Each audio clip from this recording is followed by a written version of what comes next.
Hello, and welcome to Who Are You? We're a reasonably well done sci fi watchcast hosted by two former strangers who are now just buds Just watching, buds. just buds, watching 2004's Battlestar Galactica. I'm Xhafer. And I'm Laura. How you doing? You know, I'm okay. This is a late night record, but it's a weekend, so I'm not drinking a CBD tea. Also, I'm out of CBD tea right now. I need to Oh, I am order some. drinking a CBD tea. Happy for you. I need to order more. I need to hit Yeah. up that Harney. Go to Yeah. my dealer, get some more CBD tea. I'm actually going to do that as soon as we're off this. Good call. Yeah. Yeah. No, I may have texted Beth and Glow just a few moments ago about my panic and I need to write approximately 50 pages in the next 10 days. I'm pretty scared. Good luck with that. Thanks. That's a lot of pages for 10 days.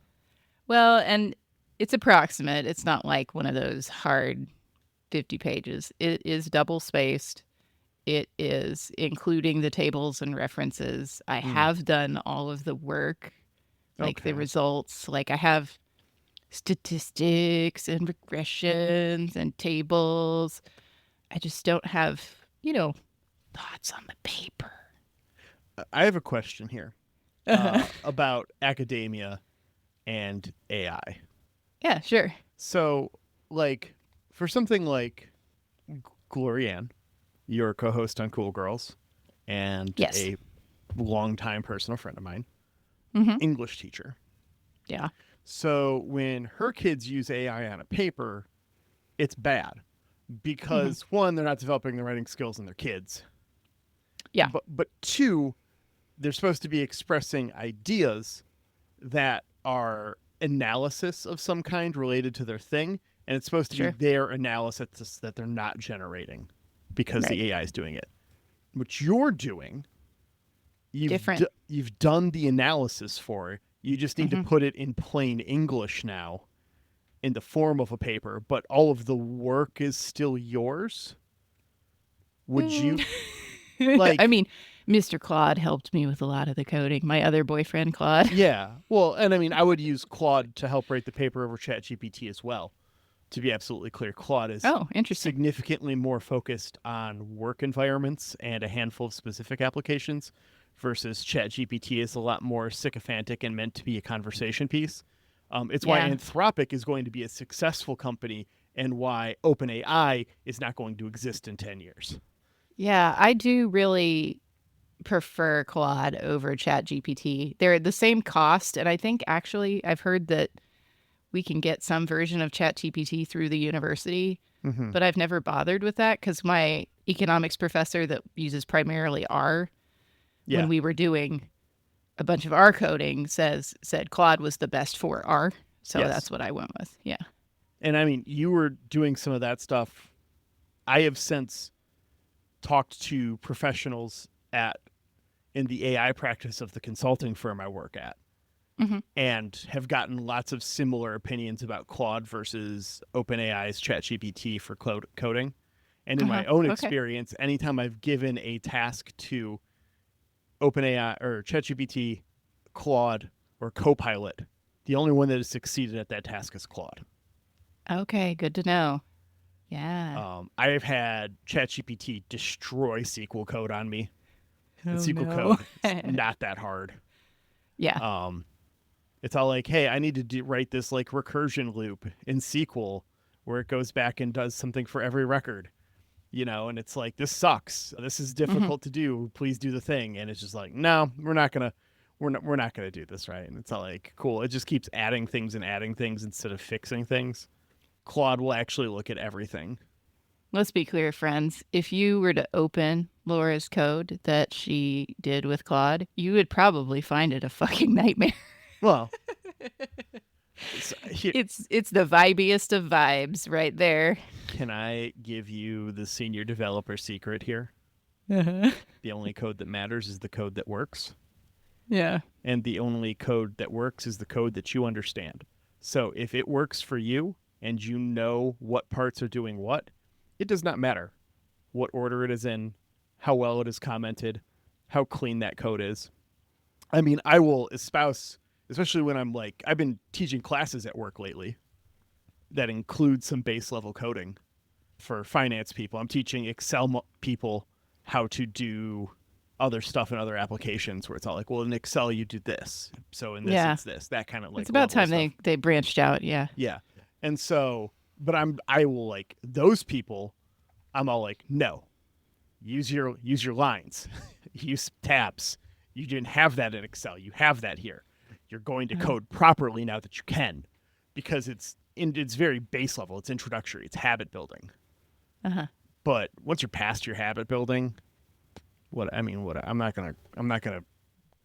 not grading shit. And two, if I was, I wouldn't be marking anyone down for code that's ineligible. Now, illegible, I should say. Now, I should say, these are the people where if they mess it up, they will be coming to me to fix their code. And Right. I will give them shit for it being dirty code when I have to fix it, because it's harder for me to fix, which is part of the reason why I'm training them to code how I code. Yeah. So that way Yeah, it's so easier for me to fix. Mm-hmm. But that's the extent of it. But we didn't get to the crux of my question, which is, Yeah. ethically and academically, is it more acceptable for you to use a writing assistant on this paper, given all of the content is still generated by you? I think that it would be fine. My impression from the department is that that's fine. Okay. No one has explicitly said don't do it. And in most of our classes, we're encouraged to use it, except I have one professor who has said, don't do it. Don't use any AI in my course beyond like grammar help, because there's a lot of foreign students. Yeah. So he's like, It's good use at it for translating grammar. stuff. Yeah. Well, it's okay. And that professor is the MIT professor, the Management Information Technology professor. Oh, you said MIT professor. I immediately thought something else. Oh, yes. No, sorry. He is not from the MIT, but he teaches the Management Information Technology. Okay. So, yeah. And I find that so interesting that he's the one person, the IT guy, who says, don't touch it. But his class that I'm taking is about developing your theory and theorizing. And he firmly believes that those tools will not help you with that. And That's so fair. You shouldn't touch them. Yeah, they won't. No, that's 100% Right. fair. Okay. Yeah. They're word calculators, so it's not going to help you develop a groundbreaking theory of anything. Okay. So, yeah, no, I can use it. I prefer not to when I'm writing. The only time I used it last year for writing was I had written a paper for one class, but I was using the project for two classes. Like the professor had said, oh yeah, you can use this project from your other class in this class. I don't mind, which is a PhD privilege. But he had slightly different requirements. And so like when I'd written the one paper, I went to Claude and I said, can you take this paper, the paper I did, and make it fit the requirements on this PDF? And it changed the format and changed things to where they fit. It also hallucinated some shit I didn't do. So I edited that bitch like thoroughly. Oh yeah, you have to edit it 100%. I would not dream of sending in a thing unedited. Just copy paste it. That is insane to me.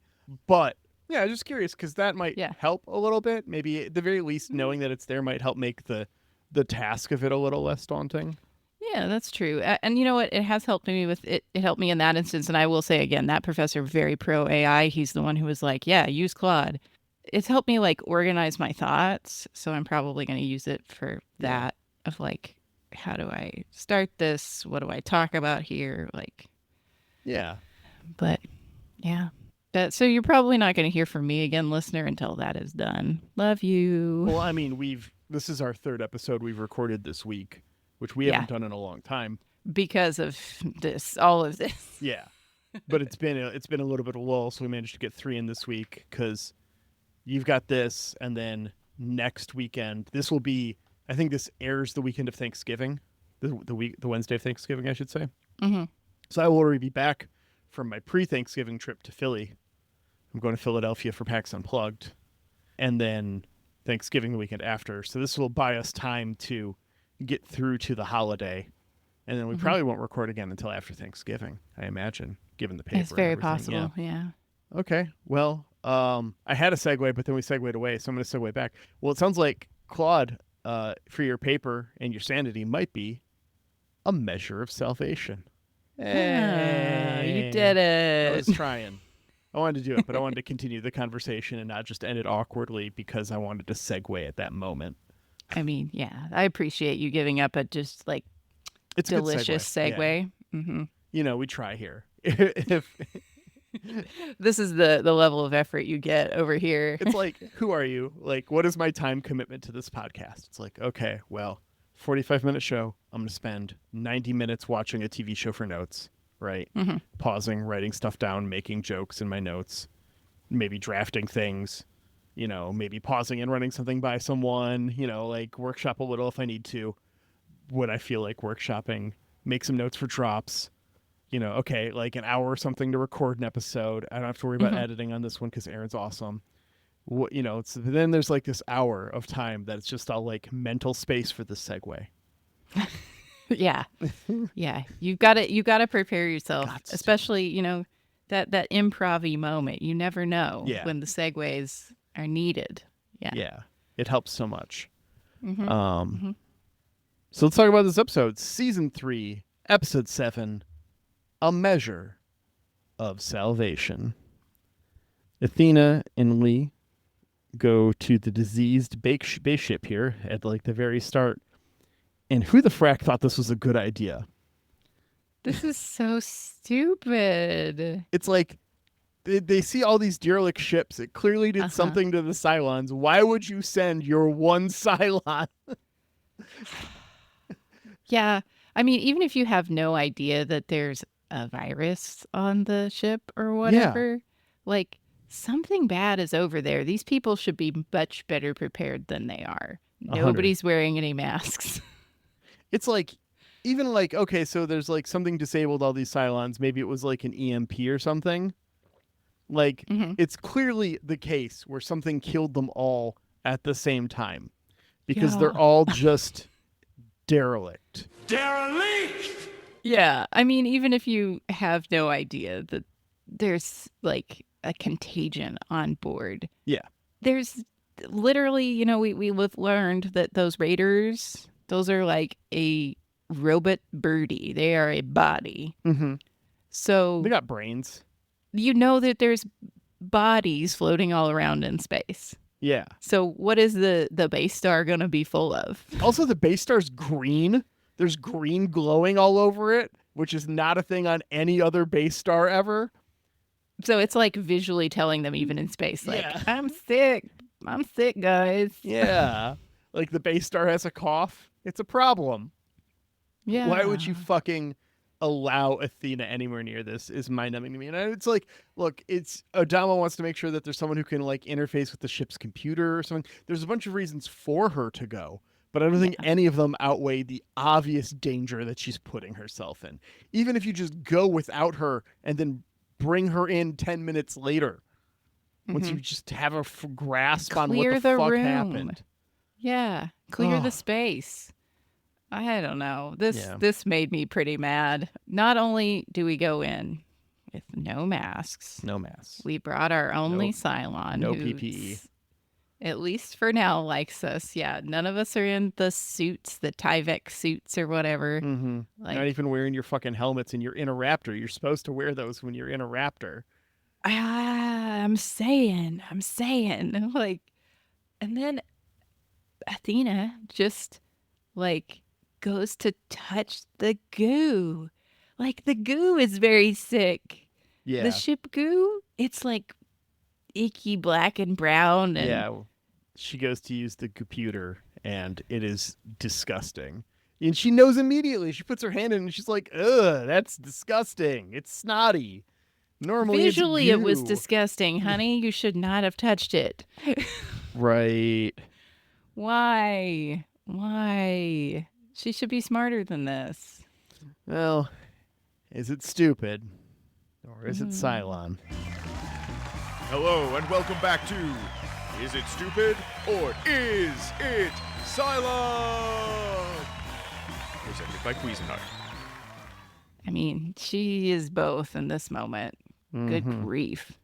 But then, also, not all of the bodies are dead. Yeah. We've, Yeah, a few of the Cylons stir and everyone jumps. But they are clearly in bad shape. And I think one of them tells Athena at this point, right? Yeah. That, hey, there was a virus. We are all sick. And that's when Lee figures it the fuck out and calls and tells Galactica that they've all been exposed to some kind of pathogen. Yep. Fucking, ugh. Right? Yeah. Athena checks on a share and he's just like, fucking traitor. And then a 6 tells us what's going on. just like, ugh. Yeah. Athena asked for some hand sanitizer to theme. Yeah. Survivor count 41,420. Nice. Hey. Smoke 'em if you got 'em. We're down 2. These are 2 unseen deaths. Starting a pattern of off-screen deaths we're going to be having. Off-screen deaths and births, I should be saying. There's these numbers. I don't know if they just decided that they didn't fluctuate enough in the first 2 seasons. Uh-huh. Because well, I mean, it makes sense that they didn't fluctuate as much because we'd only had, 8 months? Not even, yeah. Yeah. For a lot of that, it was pretty tight. So it's going to be a lot more randomly up and down now, going forward. And this is the start of that with these 2 unseen deaths. Yeah, I can be generous and assume that, it's just maybe we have deaths of despair accelerating. Yeah. You know, I will say, I've read ahead a bit on the Survivor count site that I'm using that tracks all the movement, and it's all like this many people died in the episode, but it was off because they forgot about these 2 minor characters that died before the credits that wouldn't have been counted normally, and so there must have been 2 random births we don't know about, and I'm all like, they just forgot about the minor characters from the cold open, I promise. Yeah. Or we wrote the thing before we wrote the cold open. Yeah, right. And nobody went back and changed it. Yeah. Yeah. Exactly. So, yeah, we'll get there, though. We get back from theme, and Coddle heads up to CIC to talk frontier medicine here as the base ship self-destructs. Their plan, by the way, is to just clear the hallways and get them all to sickbay to put them in quarantine. We know sickbay is in the middle of the ship because it's one of the safest places from when they were under attack. That's where they shoved Rosalind. Yeah. So it's you are going through how much of the ship here where you're just going to come in a Lysol around afterwards? Yeah, basically. I hate to say it, you know what this show really needed? Decon gel. Oh. Yeah. Then you get some more naked people than just your 6. You can have naked people all the time. Yeah. Anybody. Any excuse to be sexy in early 2000s sci-fi, and they didn't take it. I would have loved to have seen something about better containment procedures for the people coming out, because they're just in all of their same gear and stuff. Right. So it's just we didn't even make them leave the gear on the Raptors and get into Type X suits. Right. Just to keep it in. Oh. Yeah. This is clearly a pre-COVID production because we know just tangentially so much more. Yeah. Not wearing a fucking mask. What do we think about this base ship self-destruct? I mean, they kind of pan over to Athena a little bit, and she kind of side eyes a little bit. She makes a little bit of a face. And I was half expecting her to be all oh, well, the ship knows when everyone aboard it is dead to blow up, so that way it doesn't get captured. That would make sense. She just, that's a throwaway line you could use to improve that plot. Well, not improve that plot necessarily, because I actually like answer that, they that don't question. I really appreciate that they don't answer the question. I think it makes Athena the ambiguity is a little character. more delicious. Yeah, exactly. So I'm glad they didn't, but it'd be easy to put a throwaway line in there. Just be all oh, well, the hybrid at the heart of the base star died, and it just blows up when that happens. Yeah. You could That have would said something be like that'd that. be neat. Yeah. Well, and like you said, because they take all the survivors they find right with Mhm. them. So yeah, there could be no one left alive on the ship, and so the ship went, okay, bye bye, Bye. peace. Yeah. But yeah, it sure seems like perhaps she set the button. She went and found the big red button and hit it because Yeah. She made it when she had her hand in the computer earlier. Mm-hmm. So who knows? Yeah. She's like, I'm just gonna put a 2-hour timer on this just in case. Call it good. Yeah. Hope we get out of here. Mhm. 2 hours. Yeah. Yeah, but that's the thing. We're bringing back some Cylons. Mm-hmm. Deanna and Six question Gaius here, and he's trying to be just a little guy. But a couple of Centurions come to make him talk. This is also stupid. Yeah. Freaking Gaius, okay. Just he lied and he got in trouble for it, which doesn't happen often in this show. So No, it does not happen often enough. So that is nice and fun. yeah. But he was either taking pictures or had something on him that was taking pictures. Yeah, body doing cam. that. Why, Gaius? Why would you think these people who are robots? They are literal robots. Yeah. That they have all the electronic devices. They are electronic devices. They know electronic devices in and out. That they would not notice anywhere. This little beacon. I know it's it's in one little picture or whatever, but you're not going to get away with that. That's stupid. Why would you think you were going to get away with that? Because he's never suffered consequences for any action in his life. That's the truth. Even though, Don't worry about that. If I had to He, give this season a subtitle. oh, good. Because, he's the one who set all of this off by giving up the codes to the defense system or whatever, and all of his society being destroyed, millions of people dying, was not enough of a consequence for Gaius Baltar to learn a fucking thing. Yep. Wow. Yeah, it's good that he gets called out on his bullshit here. Oh, yes. And these battle bots Yeah. are gonna give it to him. He tries to backpedal on not telling them about the thing. Oops, I made a mistake. I I'm thought you were so just going to sorry. blame me like you're blaming me now. Uh-huh. And tries to say I'm working on a theory about how it got there and whatever.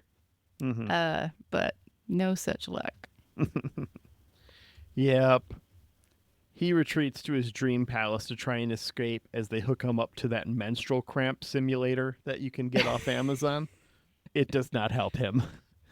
Yeah. They're doing beach hangs, sexy beach hangs. Yeah. And she's just relax, buddy. I don't remember if this is where she starts talking about pleasure and pain. It's probably later. And It's I was later. just Yeah. and then we cut back to the shock torture and Caprica 6 being horrified. Yeah. And I just didn't love any of this. Yeah. I'm going to go ahead and spoil that. It's easier to watch than the Sheridan torture episode of Babylon 5. Mm. And it's also just not as well done. No shade. At least that is all I'm torturing you and fucking with you. This is just Baltar trying to mentally peace and not running away from everything again, which is the point. And that is the point. But we got back to get Galactica here for a little bit. Ricardo finds out that humans are immune, but Athena has to wait for more tests. Oh, yeah. And Hilo is pissed. He's like, oh, you didn't test her at the same time, you fucking racist? It's all bro, how many humans are on this ship? Yeah. We're talking about one possible infected or everyone. Everyone. Get the fuck over yourself, Hilo. Mm-hmm. This is not I was just this is not Coddle being a racist piece of shit. No. There's enough of that going around that you could call out when you see it. Right. This is not that. This is very pragmatic. Yeah. Coddle's a grouchy old man, but he hasn't been racist. I mean, hey, nobody got mad at Coddle in the Collaborators episode for freaking repairing all the Cylons all the time. He did do that. He did do that, and Well, I fully against support their him doing desires. that. Huh? against their desire. So like, just fucking kill him. He'll just respawn. It's fine. No, I'm in full support of that, but it seems like somebody could have been like, when Saul was ranting and raving all the time, he Yeah. could have like been mad about that. I don't know. Yeah, he could have. I mean, Saul could get mad about anything. That's his Yeah. superpower. That's my secret, Captain. I'm always angry. Yeah, he was mad about the wrong thing. Yeah. He's got plenty to be mad about this episode, and this is the one thing that he could just shut the fuck up about. Yeah.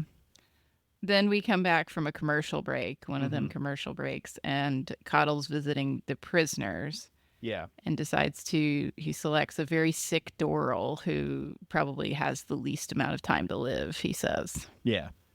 Yeah, so he fucking gets into Doral and gets what he needs, and he learns a lot very, very quickly. Yes. So then you know that this is not the drama that the episode's about. We're not going to spend this whole episode like trying to identify the virus and Yeah. make sure everything's okay. No, we quickly found out humans were immune. Now we're quickly finding out exactly what the virus is. So something else dramatic is happening here. 100%. Yeah, humans developed immunity hundreds of years ago. They already have a vaccine. He's already got it. It's done. It's just not like we got it.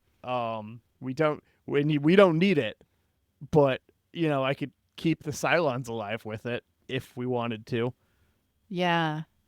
They'll need it every couple of hours or something so that they're fine, but Yeah. It was something that wasn't like we just give them the vaccine and they'll develop Yeah. their immune systems and be fine. Which They is would need so it continuous. infuriating, because you Yeah. know what the actual thing that they should do in this episode is?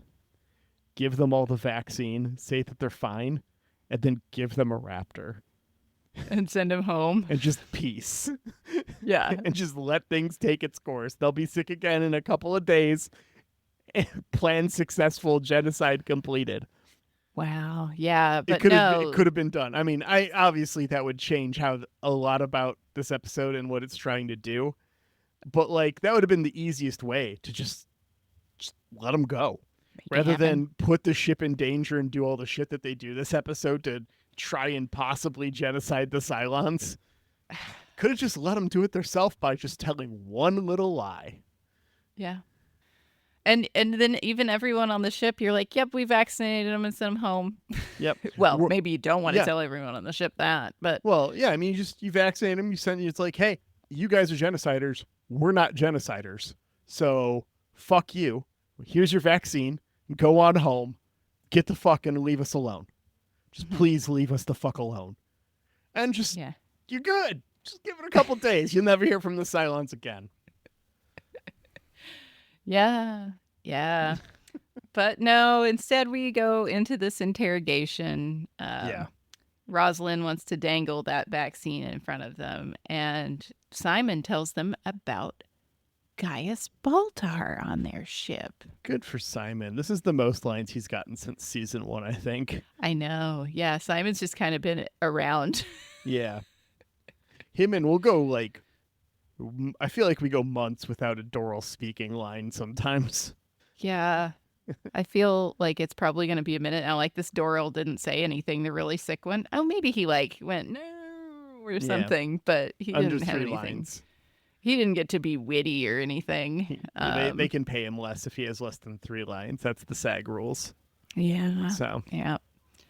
But I think our characters are a little surprised to know that Gaius Baltar is alive and with the Cylons. and helping them find Earth, which is what they're doing.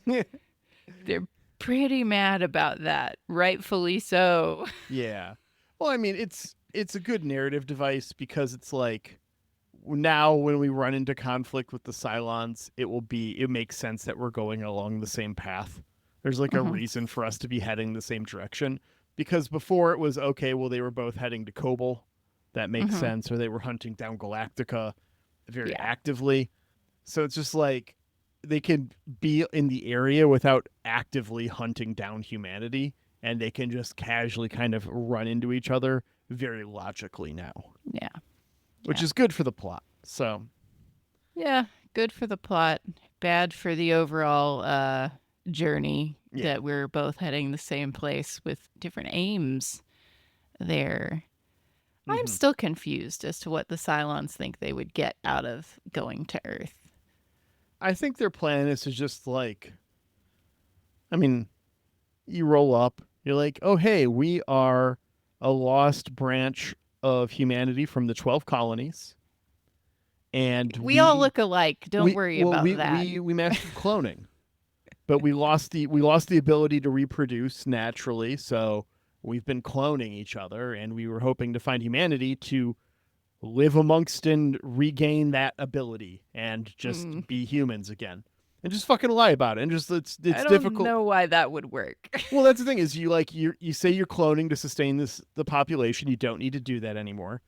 You say that you've lost your ability to have children for the most part, so that when none of them have kids, that all makes sense too. Mm-hmm. You know, and then the but aging humans bit hate you'll different have to explain. things. Yeah. We hate different stuff. So even if you tell me you're a human, but you've cloned yourself like thousands of times, I don't like that. Yeah. It seems like they're going to have to genocide all of Earth too to take it over. Like, They might. yeah. They'll probably figure it out when they get there. They don't seem like the planning type.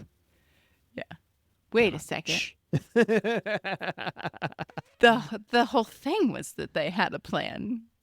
I mean, they have a plan. Very famously, it's that they have a plan, not that they had a plan. Even though I feel a lot like at this point they had a plan. They had a plan. Yeah, it doesn't feel like have a plan right now, especially with the extent that we're relying on fucking Gaius Baltar for anything.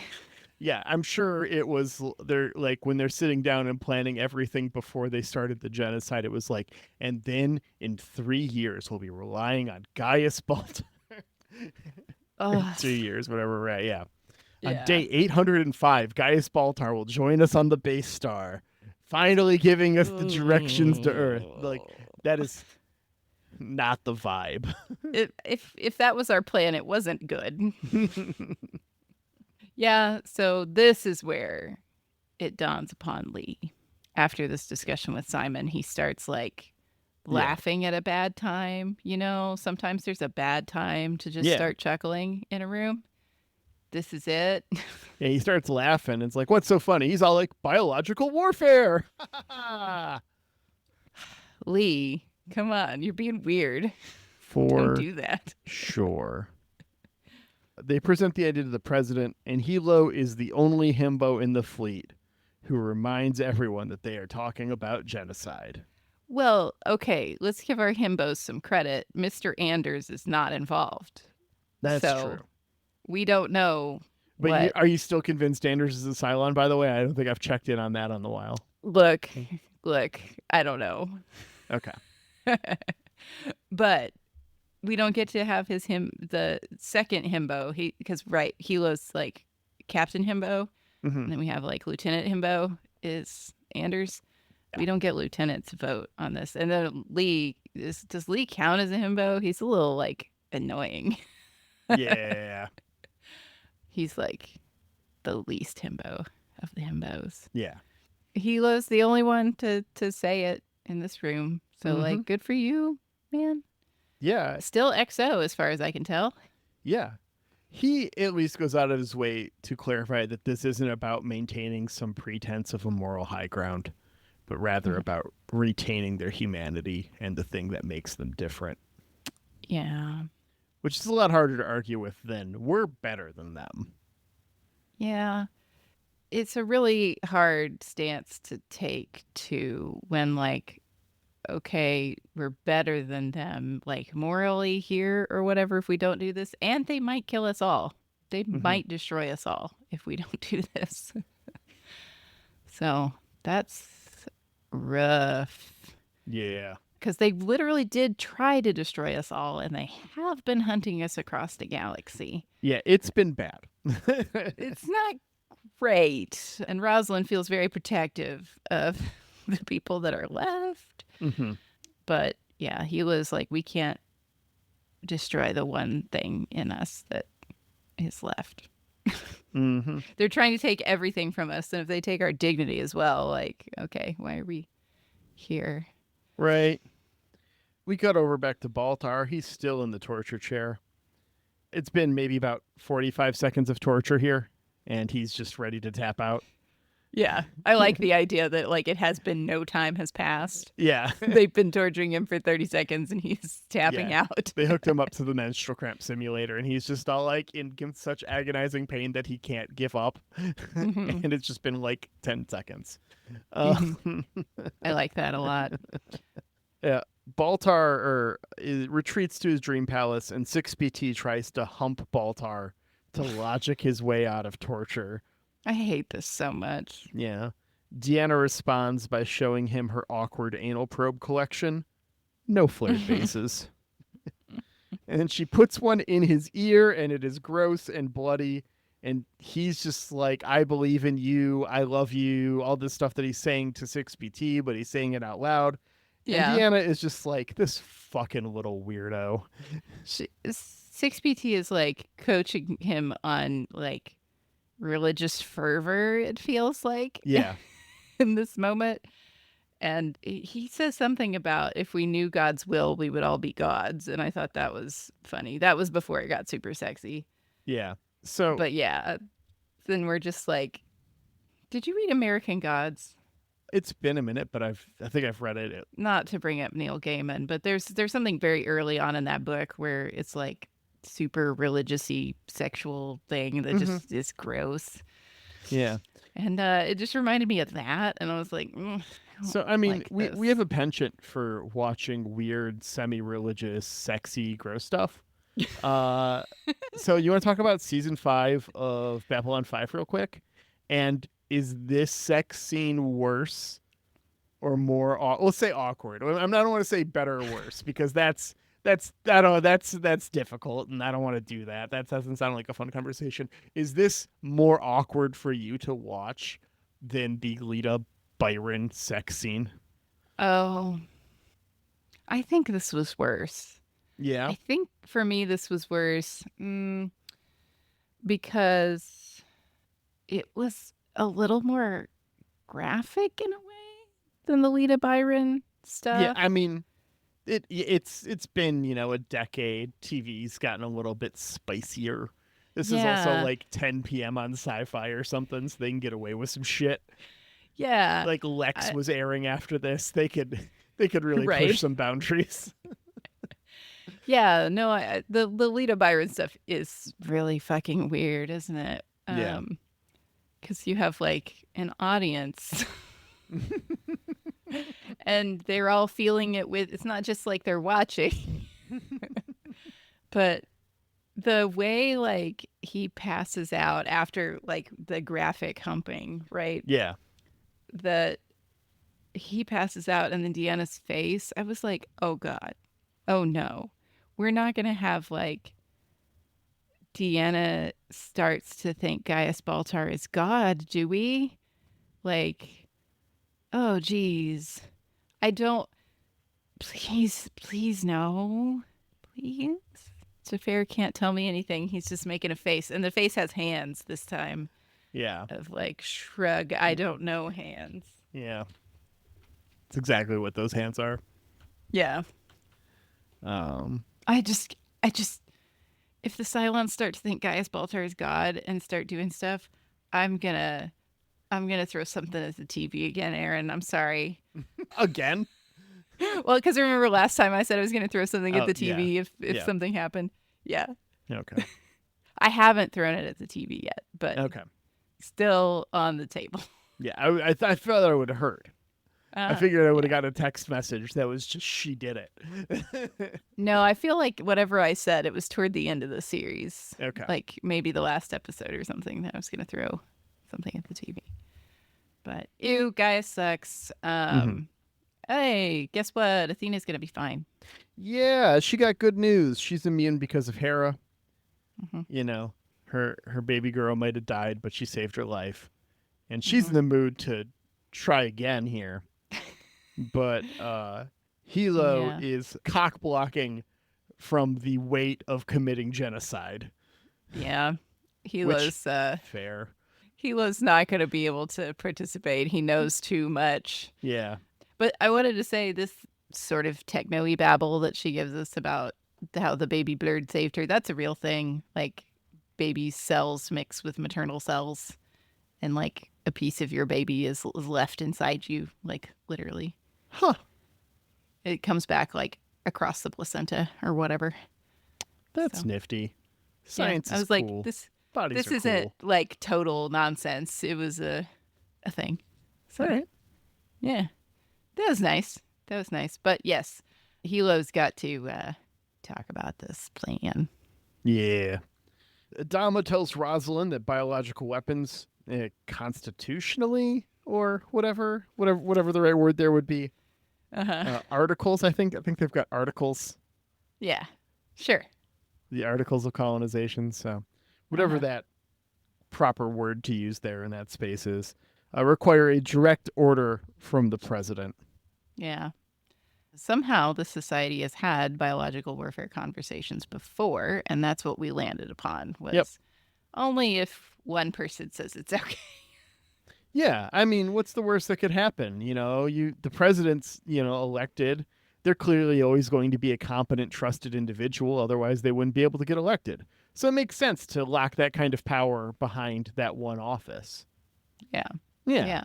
We're never going to have any problems with a total fucking idiot being in charge. No, that's absurd. It could Yeah. never happen. Yeah, the system is flawless. I laugh at the idea otherwise. Yeah. Adama doesn't seem too into this anyway. No, he wants to pass the buck, and he owns that. Yeah. He's not the one who wants to choose this. Mm-hmm. And, we're at extreme risk, but I don't think I could do this without a direct order. But notice, he can do it with a direct order. Mm-hmm. He can do anything with a direct order. Yeah. This cuts with Hilo explaining stuff. Hilo mansplains being a Cylon to Athena. Yeah. He's like, you're not upset about this? You should be upset about this. And she was like, nah, I mean, when I signed up, when I came back, I always knew this could be possible. That my home would be with the humans forever, and the humans might destroy the Cylons. So I'm fine with that. I'm going to keep my word. Mm-hmm. Don't know if humans can keep their word, but we'll see. Yeah. Adama reminds us that posterity doesn't look kindly on genocide. But Rosalind is like, only if it's ever defined as a genocide. Because history is written by the victors, baby! Blow them toasters up! And by blow up, I mean infect with the virus. Yeah. Yep. Yeah. I don't know how I Rosalind feel says, about it. Kill them all. She's having a airlock moment. She's ready to take them to the great big airlock in the sky.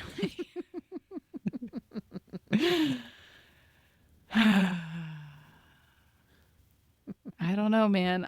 I hate to like express too many feelings about anything because I have no idea if I could be a better person with air quotes in this situation.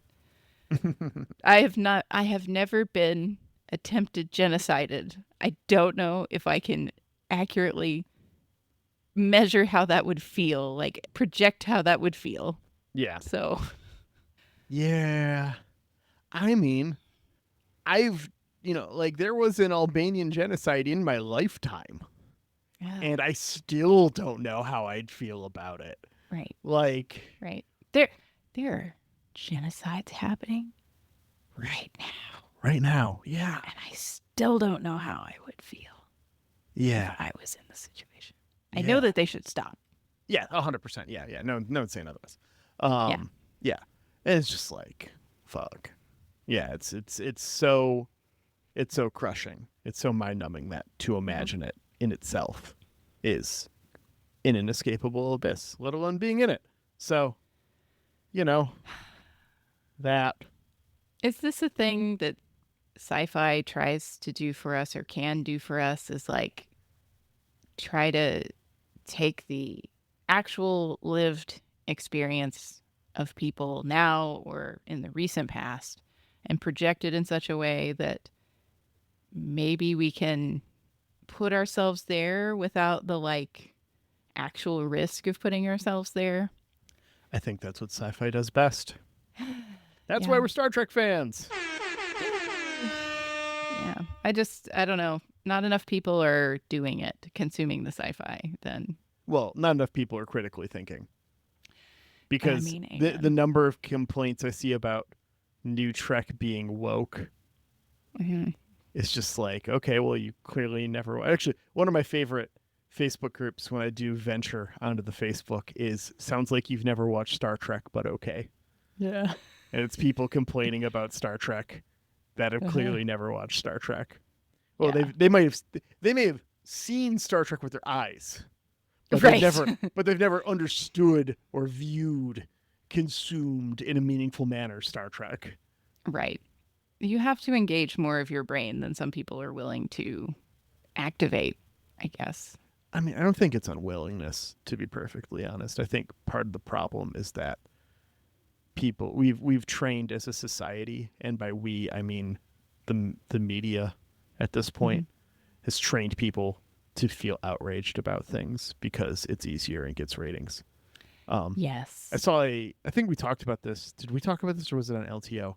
About how it used to be that sex sells and now outrage That was us. sells. That was and us. we want to Yeah. go back to sex cells. Yeah, we Yeah. want to go back to sex sells because it's outrage sells now. It's the same thing. It's we've been, you get told to be upset about stuff because it keeps you consuming the media, and you have to keep consuming the media so that they can make advertising money so that you will buy things.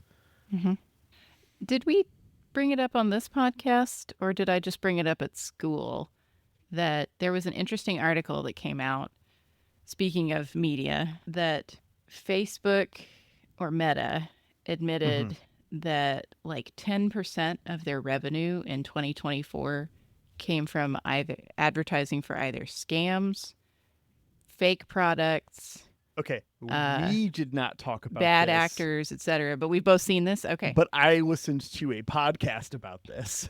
Okay. Yeah, no, it's crazy.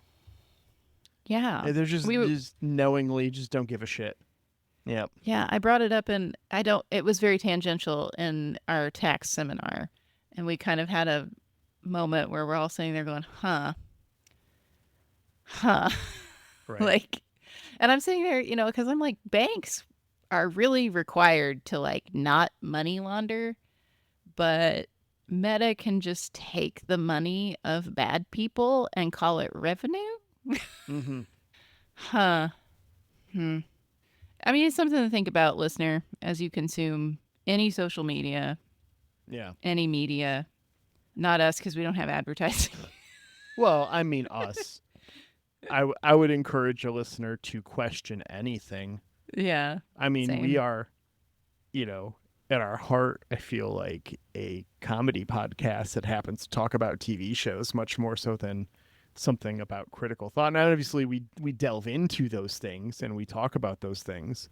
But just because one of us says a study exists doesn't mean you should fucking believe it. Do your fucking research. Go out and read shit. Be smarter. Be better than me. Be fucking better than me, please. Please. Yeah. If everyone can just try to be better than the media that they're consuming, we will advance so far.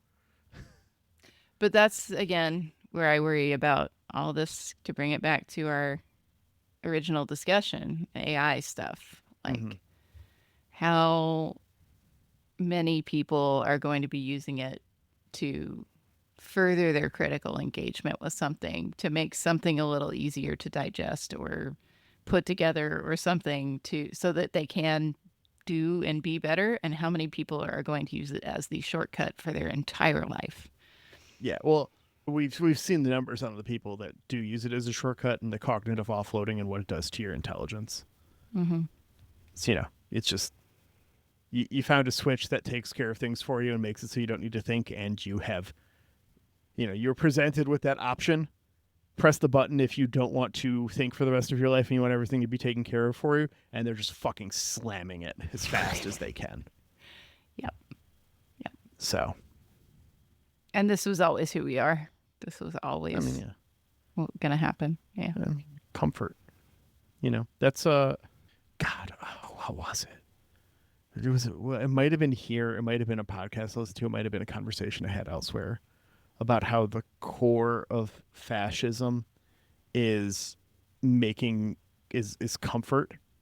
Mm-hmm. Like when you make fascists uncomfortable, they are unable to sustain their ideas because the entire basis of their philosophy is on personal comfort and extending that outwardly as far as possible. Yeah. Mm-hmm. Anything that makes them uncomfortable is what has to go. And so the best way to fight against fascism as an idea is to make sure that there is discomfort experienced continuously. Yeah. We have not had this conversation on this podcast, but I've been hearing similar sentiment. I know what this was. This was from the pixie girl who does the London history on YouTube. Oh God. Is this who did what now? Is that lady? I wish I remembered. I've seen a couple videos from Who Did What Now, and she's very, very interesting. Jay Draper on YouTube. I found it. Okay. Jay Draper did a great one about fighting fascism in London and the different mm-hmm. clubs that were coming together, and there was a whole rock against fascism thing, and yeah, it was great. Mm-hmm. Yeah. Great video. I don't remember where I heard it. It definitely wasn't there, but it might be on the In Bed with the Right podcast. Listener, if you're not listening to In Bed with the Right, very good. They look at sex and gender issues and right-wing stuff about that. So good. But one topic that they brought up at one point was just like, people just don't want to have their own autonomy and make decisions and be responsible for things. It makes them uncomfortable to be responsible for their actions and their decisions. And that is the tempting thing about fascism, is it tells you don't have to make the decisions. We've already figured it all out, and we're making the decisions, and we'll do that for you, and you'll be much happier and much more comfortable. And yeah, people respond to that. They sure do. Unfortunately. Yeah. All right. Fuck, where are we at? Yeah, Rosalind's going to make the decision for us. She's going to not let Adama be uncomfortable in this moment, and she's going to choose to do biological warfare. Yep. Hilo gets up to something before the mission begins. We see him disconnect some Molex connectors in a box, which is fun because we've had these since the 50s, and every desktop computer in the world probably has at least one of these today. Mm-hmm. If you're not a form factor computer where you were built in in a laptop or a laptop style where you're like one of those little NUCs, those little desktop guys, the guys that sit on your desk that are like 5-inch computers. If you're not one of those, you've probably got you most assuredly have Molex connectors. And if you are one of those, you've probably got Molex connectors. Which is fun. Yeah. Hilo's up to something. Yeah. And we have got Cylon scouts showing up on Dratus. We get our base ship coming in. And now it's time. We're going to go shoot these Cylons. This is also bonkers to me. Yeah. This shouldn't have been able to happen. Just show up and the Cylons show up? Well, the people that were going to execute these Cylons should not have been behind any doors. Oh, yeah. Yeah, we should have been in the room with them. 100%. They should have already been in place when everything is rolling down, but they're just like coming down the hallway, gonna go in there. Now, this is clearly something Hilo does, right? Mm-hmm. We're not shown all the details. This is clearly something Hilo does, though. He knows this. He feels guilty for it. Is this more interesting of an action on Hilo if he kills like 4 human guards at the same time? Definitely more. It says more. Yeah, like Lee's in the room and he kills Lee. Yeah. Well, we can't have that. I mean, that's how you up the stakes. Yeah. Does Papa Dama let it go if a human dies during this? If a single human guard dies during this? I don't alone see his how you son. can. Yeah. It's wild to me that we're going to sweep this under the rug in a few minutes anyway. Yeah. But Well, I think there's something implied here that they kind of just gloss over, but we'll talk about it in a second. So they go down, they kill the Cylon prisoners, but they are already all dead when they arrive. So Galactica calls back everyone. They jump away. The mission is not successful. right. Hilo is like pacing in his quarters with Athena, and he's just convinced they are coming for him, Athena, or both. Mm-hmm. And this is where we get the last scene of the show here. Adama tells Rosalind that the prisoners have asphyxiated and that it was manual. They know it's not an accident. Yeah. The door was locked because of like the lack of oxygen in the room. Mm-hmm. And so the door wouldn't open. And that's why it took us so long to get in there. And yeah, we know it was not an accident. It was intentional. But he says there will be no investigation. Mm-hmm. Now, he talks about the virus in Cottle's full report here. Mm-hmm. And the way he talks about it implies that the Cylons are wrong about its ability to spread through resurrection. He doesn't Tell say me that. more. But he's just like, the way he talks about it, it's all like, it's just like a cold or whatever. Like, it's this virus. It's existed for forever. In fact, it's a very old virus. Like, we're very familiar with it.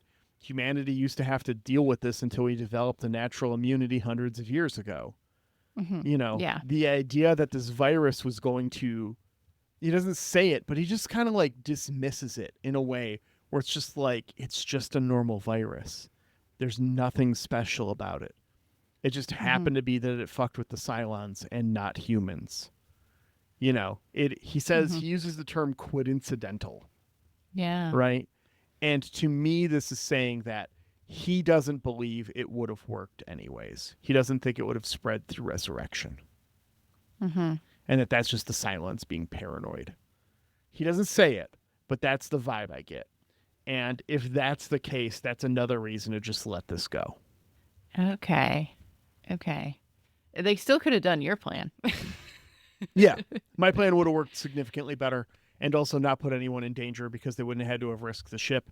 And also they wouldn't have to have given their possible position away to the Cylons. Not that that matters with jump technology because you just are one place and then you're another place. So it's not like there's a trail to follow. Okay, but here's a question. Yeah. How did all those little raiders catch it then? Are we supposed to think that they were all on the base ship before they went out? How did they catch it from space if they get it through resurrection anyways? Like, that doesn't make sense either way. Yeah. It must be a spaceborne pathogen, and that they would just, being in the nebula gives it to them, and that Athena and Lee were infected not when they showed up there the second time, but Athena was infected when they saw them the first time. Well, Athena and Racetrack were already infected at that point. Yeah, except Last the humans episode. didn't actually like respond to it. Yeah. Yeah, they just they didn't know.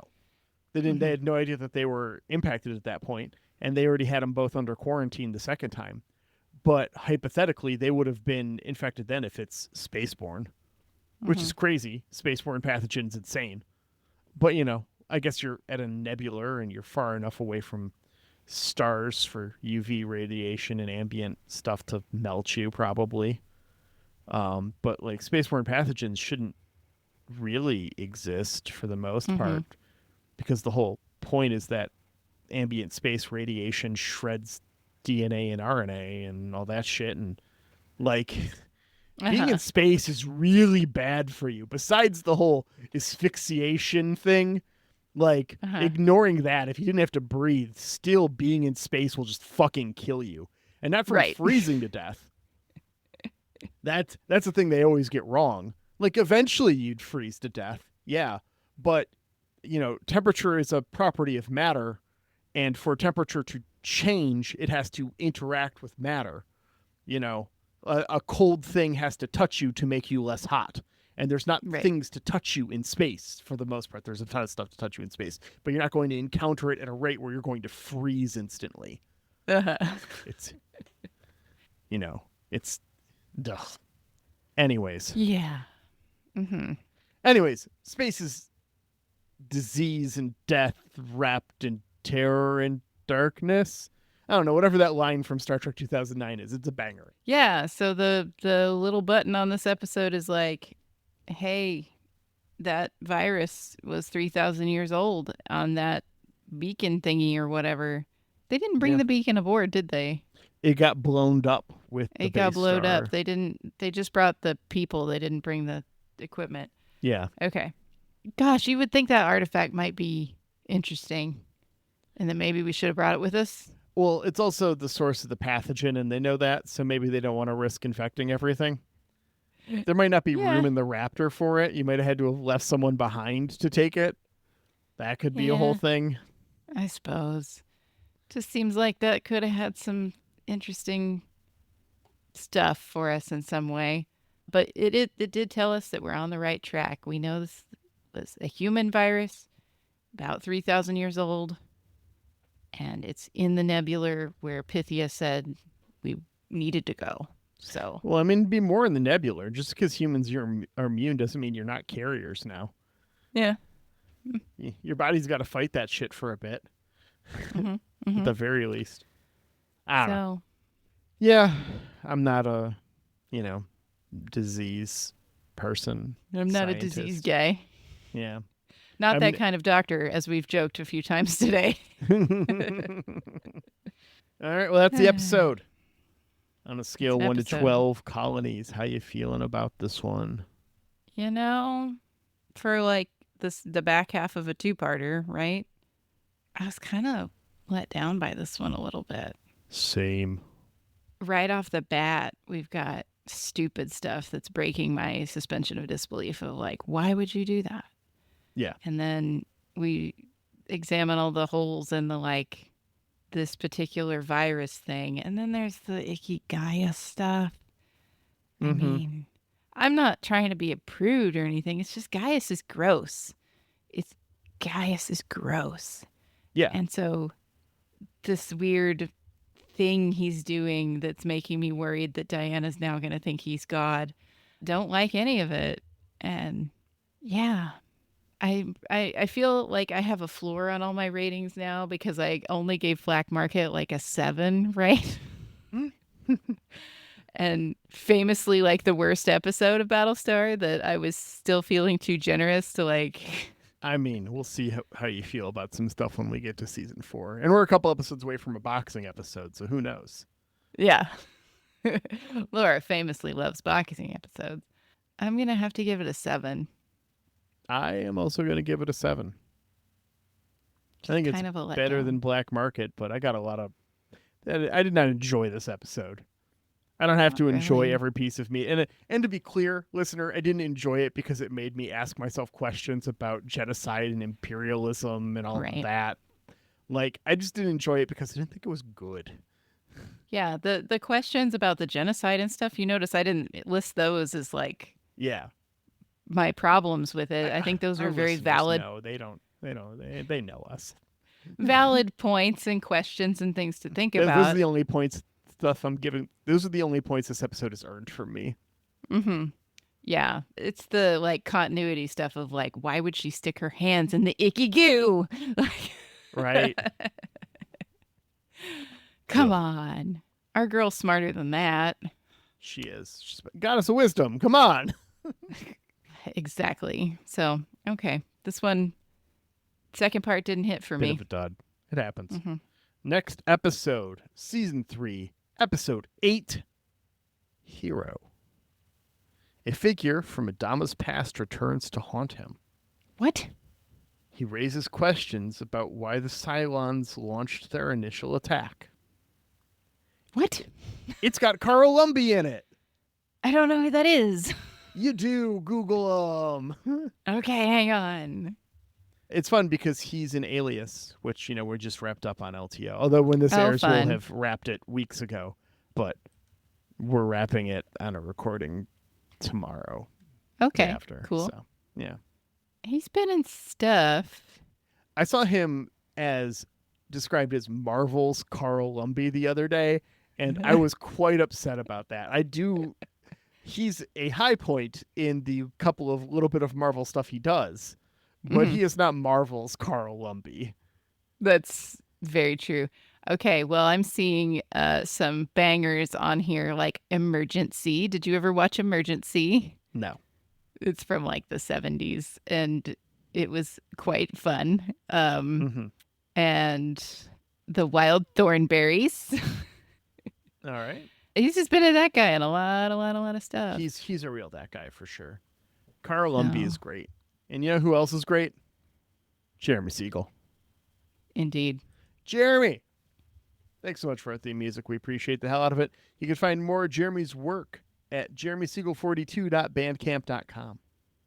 We know a lot of great people, cool do. people, like Angry Duck Time Machine on Instagram, who did our Hell yeah. podcast artwork. Thanks so much. Aaron, editing this thing, getting it out there, putting all those crazy drops I requested in, getting annoying with trap horns. Appreciate you, buddy. Thanks so much. Best in the biz. Yeah, it's nice to be married to great people, and then also to hang out with great people in the Discord. Yeah. Yeah. I love that Discord. Get in that Discord. You can find a link to the video essay I referred to 15, 20 minutes ago and couldn't remember. I found it and posted it already while we were recording. So that's fun. It's very kind of you, and very kind of everyone who interacts every week when the episodes come out. Gives me the warm and fuzzies. So thanks, guys. We'll see you next week, Internet. Bye.